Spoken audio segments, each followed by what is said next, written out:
Sir, என் பேர் மணிகண்டன். சென்னை உயர்நீதிமன்றத்தில் வழக்கறிஞராக இருக்கிறேன். இப்போ விசிகாவினர் கொடுத்த புகாரின் அடிப்படையில் எனக்கு சம்மன் அனுப்பியிருக்காங்க. அந்த புகார் மூலமாக எனக்கும் அந்த ராஜீவ்காந்தின்றவருக்கும் சம்மன் அனுப்பிச்சாங்க. அதன் அடிப்படையில் நாங்கள் இந்த ஸ்டேஷனுக்கு வந்திருக்கோம். 7ஆம் தேதி என்ன நடந்தது?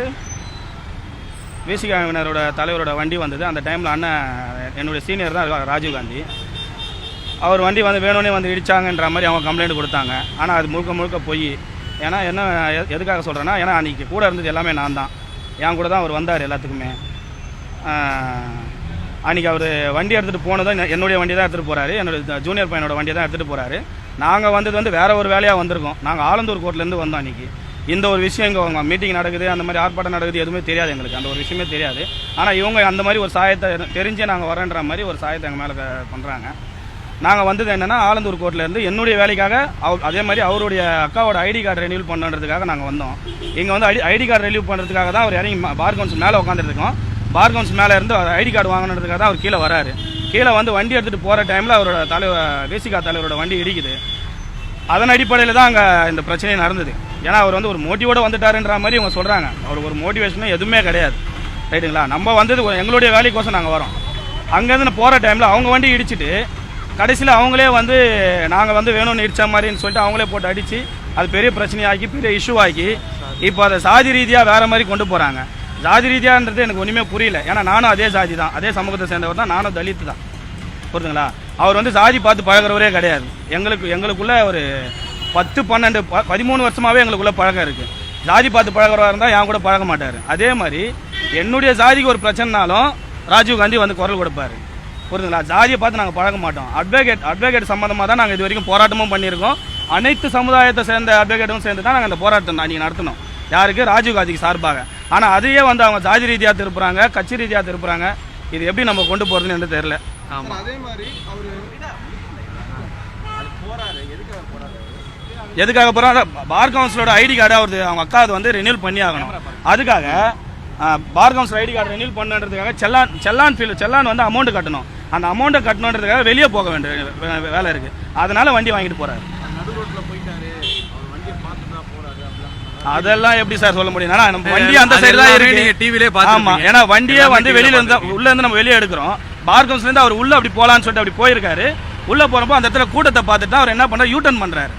புரியல? ஏன்னா அந்த சைடு நம்ம ஆவின் கேட் சைடாக போகலாம். உள்ள அந்த சைடு உள்ள ஒரு இந்தியன் பேங்க் இருக்குது. அந்த சைடு ஆவின் கேட்டுக்காக போகலாம். அப்படி போகலான்னு போகும்போது கூட்டம் அங்கே அதிகமாக இருக்குது, நம்ம அந்த சைடு உள்ளே போக முடியாதுன்றதுக்காக தான் அவர் யூட்டர்ன் பண்ணுறாரு. யூட்டர்ன் பண்ணுறது அவங்க வீடியோ எடுத்து வச்சுட்டு தலைவர் வண்டியை பார்த்துட்ட பிறகு தான் இவங்க திரும்புறாங்கன்ற மாதிரி அவங்க ஒரு முத்திரை குத்திட்டாங்க. ஏன்னா அது ரெண்டாவது ஸ்பீட் பிரேக்குங்கிற ஏறி இறங்கும்போது லைட்டாக டச் ஆச்சு, அவ்வளோதான். ஆமாம், இல்லை யாரோ இடிச்சிட்டாங்க. யாருக்கா இருந்தாலும் அந்த கோவம் வரும். இடிச்ச உடனே யார் இடிச்சா பார்த்து வர மாட்டீங்களான்னு சொல்லி இப்படி திரும்பி காட்டுறாரு. அப்படி அதை மீறி அந்த வண்டி மூவ் ஆகிறத பார்த்தோன்னே அவர் என்ன பண்ணுறாரு? வண்டியை நிறுத்திட்டு கீழே வந்து யார் இருக்காருன்னு பார்க்க யார் அந்த கண்ணாடி இறக்க சொல்லியிருக்கா போல. கண்ணாடி இறக்கத்தோடனே அவரே பார்த்துட்டு என்கிட்ட சொன்னது நான் சொல்கிறேன். கண்ணாடியில் இறங்கும்போது அவர் தலைவர்னு பார்த்து தலைவரேன்னு சொல்லிட்டு அவரே வெளியே வந்திருக்காரு.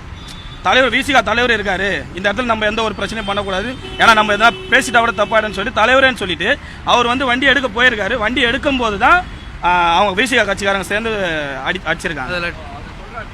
ஆமாம், என்கிட்ட சொன்னது. ஏன்னா ஸ்பாட்டில் நான் இல்லை.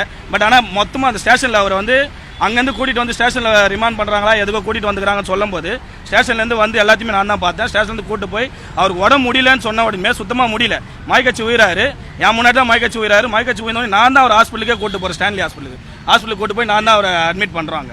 சார், அது பின்னாடி இருந்து நீங்கள் அவங்க கட்சிக்காரங்க வண்டியிலேருந்து டேஷ்போர்ட்லேருந்து எடுத்த வண்டி ஃபுட்டேஜ் தான் அது. பேக் சைடுலேருந்து இருக்குது. ஃப்ரண்ட் சைடில் இருந்து நீங்கள் ஃபஸ்ட்டு மீடியாலாம் விட்டாங்க. ஃப்ரண்ட் சைடில் இருந்தது. அந்த வீடியோவில் பார்த்தீங்கன்னா வண்டி இடிக்கிறது க்ளீனாக தெரியும். புரியுங்களா? ஃப்ரண்ட் சைட்லேருந்து எடுக்கிற வீடியோ பார்த்தீங்கன்னா வண்டி இடிக்கிறது நல்லாவே தெரியும். அவர் போய் அவரை பார்த்துட்டு வண்டியை திரும்பி வராருன்றது அது வந்து பொய்ன்னு நான் சொல்லுவேன். ஏன்னா அவர் போனது வந்து நம்ம ஆவின் கேட்டு சைடு உள்ளே போகலான்னு சொல்லிட்டு போகிறாரு. அப்படி போகும்போது அங்கே கூட்டத்தை பார்த்துட்டு என்ன அங்கே கூட்டம் இருக்குது, நம்ம அதுக்கு மேலே யாராலையும் உள்ளே போக முடியாது. போக முடியலன்றதுனால தான் அவர் வண்டியை திருப்பிக்கிட்டு மறுபடியும் அந்த சைடு வராது. வரும்போது தலைவர் வண்டி விசிகா தலைவர் வண்டி அப்படி வரும்போது அப்போ அவர் என்ன பண்ணுறா போல அந்த வண்டியை அவர் பார்த்துட்டாருன்னு இவங்க சொல்கிறாங்க. ஆனால் அவரை கேட்டால் நான் வண்டியை பார்க்கல மணி, அது எப்படி மணி வண்டியை பார்த்து நம்ம போய் வேணும்னு பண்ணுவோமா? அதுவும் என்னன்னு ஒன்று சொல்கிறாரு, நான் இந்த ஜாதியை சேர்ந்தவன், அதனால் அவர் திருமாவளவன் ஐயாவை எனக்கும் பிடிக்கும், உனக்கான தலைவர்கிட்ட போய் நான் எப்படி போய் நான் பிரச்சனை பண்ணுவேன்ற வார்த்தையும் அவர் என்கிட்ட சொல்லியிருக்காரு. சார், தீர்வு அதான் கோர்ட்ல நான் கேஸ் போட்டிருக்கோம் சார். 2 சைடுமே கேஸ் நடக்குது. அவங்க சைடு அவங்க கொடுத்த கம்ப்ளைண்ட்டுக்கும் எங்க சைடுலயும் எஃப்ஐஆர் போட்டிருக்காங்க. எஃப்ஐஆர் ஆல்டர் பண்றதுக்கு வாய்ப்பு இருக்கு. ஆமா, போத் சைடு எஃப்ஐஆர் போட்டிருக்காங்க. நடவடிக்கை எடுக்கணும்னு சொல்லியிருக்கோம். இந்த எஃப்ஐஆர் ஆல்டர் பண்றதுக்கும் வாய்ப்பு இருக்கு. அது நீதிமன்றம் தான் முடிவு பண்ணும்.